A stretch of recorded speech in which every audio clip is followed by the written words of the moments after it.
بھارتی خارجہ پالیسی 2025 کی ناکامیوں اور سفارتی ہزمت کا سال قرار۔ بھارتی اخبار دی ہندو کے مطابق بھارتی اعلامیہ سفارتکاری حقیقت طاقت کا نعم و بدل ثابت نہ ہو سکی۔ امریکہ کے ساتھ تعلقات مشروط ٹیرف اور پابندی نے حقیقت اشکار کر دی۔ چین روس سے رابطہ کے موجود سیکیورٹی اور سرمایہ کاری میں پیش رفت نہ ہو سکی۔ پہلگام واقعے اور عسکری کارروائیوں پر عالمی حمایت نہ ملنا سفارتی ناکامی ہے۔ دی ہندو نے وارننگ جاری کرتے ہوئے لکھا کہ بھارت شوکاز اور ووشو ورٹم کی طرف بڑھ رہا ہے۔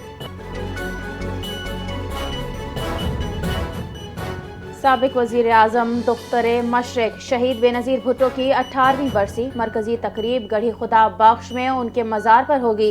ملک بھر سے جیالوں کی قافلوں کی صورت میں آمد کا سلسلہ جاری۔ شہر کے تمام چوراہوں پر استقبالیہ کیمپ لگا دیے گئے۔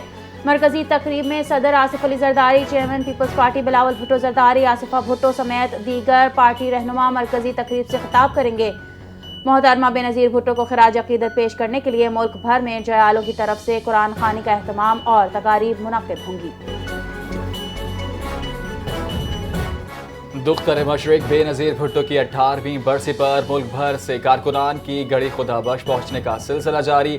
گڑھی خدا بخش میں جگہ جگہ پیپلز پارٹی کے استقبالیہ کیمپ قائم۔ آصفہ بھٹو اور فریال طاہر نے بے نظیر کے مزار پر حاضری دی۔ آصفہ بھٹو نے ذوالفقار علی بھٹو، مرتضی بھٹو اور شاہ نواز بھٹو کے قبروں پر پھول رکھے۔ سینیٹر وقار مہدی سمیت پیپلز پارٹی قیادت اور جیالوں کی مزار پر حاضری۔ سندھ اور آزاد کشمیر میں شہید بے نظیر بھٹو کی برسی پر عام تعطیل۔ بے نظیر بھٹو شہید کو خراج عقیدت پیش کرنے آئے ہیں۔ سردار ایاز صادق نے میڈیا سے گفتگو کرتے ہوئے کہا، پیپلز پارٹی اور اتحادیوں کے ووٹوں سے اسپیکر بنا۔ نون لیگ اور پیپلز پارٹی کا ملک کو مستحکم کرنے کا عزم رکھتی ہے۔ نون لیگ اور پیپلز پارٹی طویل اننگز کھیلنے آئیں گی۔ وزیر اعظم کے سیاسی مشیر رانا ثناء اللہ کا کہنا تھا، مسائل کا حل صرف مذاکرات میں ہے۔ بانی پی ٹی آئی سیاسی مذاکرات پر یقین نہیں رکھتے۔ قومی معاملات پر مذاکرات کی پیشکش۔ حکومت کا پی ٹی آئی کو واضح پیغام، 8 فروری 2024 کے عام انتخابات پر کوئی بات نہیں ہوگی۔ حکومت کا دو ٹوک موقف، کہا انتخابات مسترد کرنے یا کمیشن بنانے کے مطالبات ناقابل قبول ہیں۔ انتخابی اعتراضات کا فیصلہ صرف الیکشن ٹریبیونلز اور عدالتیں کریں گی۔ مذاکرات کے ذریعے اقتدار اپوزیشن کے حوالے کرنے سے حکومت کا انکار۔ حکومتی پیغام، پی ٹی آئی قیادت کے ذریعے تحریک تحفظ آئین پاکستان تک پہنچا دیا گیا۔ وفاقی وزیر داخلہ محسن نقوی اور طلال چودھری کا capital elite police training centre کا دورہ۔ محسن نقوی کا ایلیٹ اور سی ٹی ڈی کورسز کی کارکردگی کا جائزہ، رپلائنگ اور دیگر فزیکل مشقوں کا عملی معائنہ کیا۔ دہشت گردی کے تناظر میں ایلیٹ فورس کے تربیت اور رسپانس ٹائم بہتر بنانے پر زور۔ زیر تربیت جوانوں کی پیشہ ورانہ مہارت اور صلاحیتوں کی تعریف کی۔ آئی جی اسلام آباد پولیس کی تربیتی سرگرمیوں اور سیکیورٹی انتظامات پر بریفنگ۔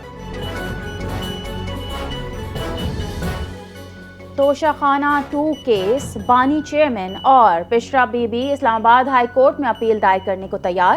اپیل میں موقف اختیار کیا گیا کہ عدالت نے برطرف شدہ گواہ نام الشق کے بیان پر غیر قانونی انحصار کیا۔ برطرف شدہ گواہ کے بیان کو بنیاد بنانا قانونی طور پر درست نہیں۔ استغاثہ بانی پی ٹی آئی اور بشرا بی بی کے خلاف کیس ثابت کرنے میں ناکام رہی۔ توشہ خانہ 2 کا فیصلہ کالعدم قرار دیا جائے اور ایک ہی جرم میں متعدد سزا قابل قبول نہیں۔ مقدمہ بغیر تفتیش قائم کیا گیا۔ انہیں سیاسی انتقام کا نشانہ بنایا جا رہا ہے۔ لاہور ہائی کورٹ میں وزیر اعلیٰ مریم نواز اور عظمہ بخاری کے خلاف توہین عدالت کی درخواست۔ شہری منیر احمد نے اظہر صدیق ایڈوکیٹ کے ذریعے درخواست دائر کی۔ پنجاب پراپرٹی اونرشپ ایکٹ کے متعلق عدالتی حکم پر تنقید بیانات توہین عدالت کے زمرے میں آتے ہیں۔ وزیر اعلیٰ پنجاب کے بیانات کو عدالت کو متنازع اور عدالتی حکم کو لینڈ مافیا کے حق میں قرار دینے کا الزام ہے۔ درخواست گزار نے لکھا کہ سیاسی رنگ دینے سے عدالتی عمل متاثر ہو سکتا ہے۔ لاہور ہائی کورٹ سے مریم نواز اور عظمہ بخاری کو شوکاز نوٹس جاری کرنے اور توہین عدالت کی کارروائیوں کی درخواست کی گئی۔ فرنٹیئر کور خیبر پختونخوا نارتھ عوامی فلاح و بہبود کی سرگرمیوں میں فعال. وادی تیرا کے مہربان قلعے میں فرنٹیئر کور کی جانب سے فری میڈیکل کیمپ. 700 سے زائد مریضوں کو طبی امداد فراہم کی گئی. ماہر ڈاکٹرز نے مریضوں کا معائنہ اور مفت ادویات دیں. مقامی شہریوں نے پاک فوج کے فلاحی اقدامات پر تہہ دل سے شکریہ ادا کیا. زندہ دلانے لاہور کے لیے بڑی خوشخبری آ گئی. لاہور 6 سے 8 فروری تک رکشوں پر مفت سفر کر سکیں گی. پنجاب حکومت کا بسنت کے سلسلے میں لاہور میں بسیں اور رکشے فری چلانے کا اعلان. 6, 7 اور 8 فروری کو لاہور میں بسیں اور رکشے فری چلائے جائیں گے. پنجاب حکومت کا لاہور میں بسنت سے متعلق اہم اجلاس. بسنت کے حوالے سے احتیاطی تدابیر اپنانے اور انتظامات کے متعلقہ تبادلہ خیال. وزیر اطلاعات عظمہ بخاری نے کہا لاہور میں 3 روز کے لیے بسیں اور رکشے فری چلائے جائیں گے تاکہ لوگ کم سے کم موٹر سائیکل استعمال کریں. 30 دسمبر سے ڈور اور پتنگوں کے متعلق مینوفیکچرنگ بھی اجازت.